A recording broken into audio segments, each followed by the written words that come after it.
ஆக்சுவலாக question AB எழுதிட்டேன். AB = BA தான் கேட்டிருக்காங்க. ஃபஸ்ட்டு எல்ஹெச்எஸ் எடுத்து ஏபி எழுதியிருக்கேன். ஓகேங்களா, ஏவும் பியும். ஸோ இதை நம்மளுக்கு தெரிஞ்ச 7 மெத்தடில் தான் எழுத போகிறேன்.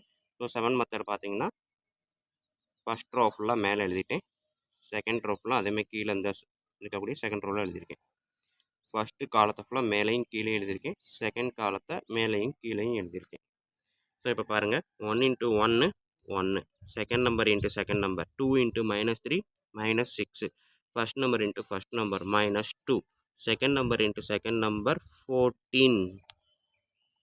ஓகேங்களா, அதே மாதிரி first number into first number 3 × 1 3, 1 × -3 -3, 3 × -2 -6, 1 × 7 +7. So இப்போ ஏபி அப்படின்னு பார்த்தீங்கன்னா எனக்கு என்ன வருது, 1 -6 -5, -2 + 14 + 12, 3 - 3 0, -6 + 7 1. இதுதான் ஏபி. ஓகேங்களா, நெக்ஸ்ட்டு பிஏ கண்டுபிடிக்க போகிறேன். First matrix B, second matrix தான் ஏ. ஓகேங்களா, ஸோ நம்ம வழக்கம் போல் எழுதக்கூடிய அந்த 7th மெத்தடு.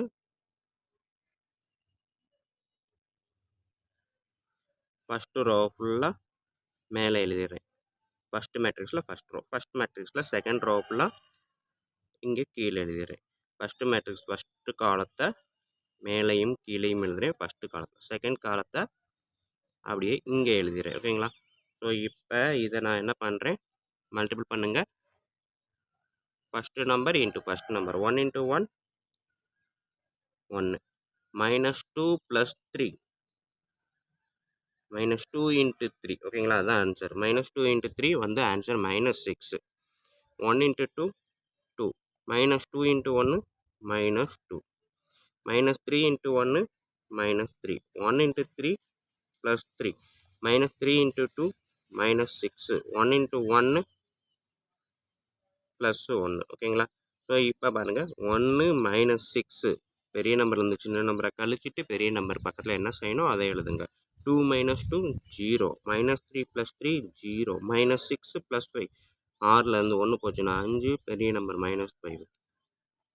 ஓகேங்களா, ஸோ இதுதான் வந்து எனக்கு கிடைக்கக்கூடிய பிஏ. ஏபி வந்து இது, பிஏ வந்து இது. ஓகேங்களா, ஸோ அப்போ ஃப்ரம் 1 and 2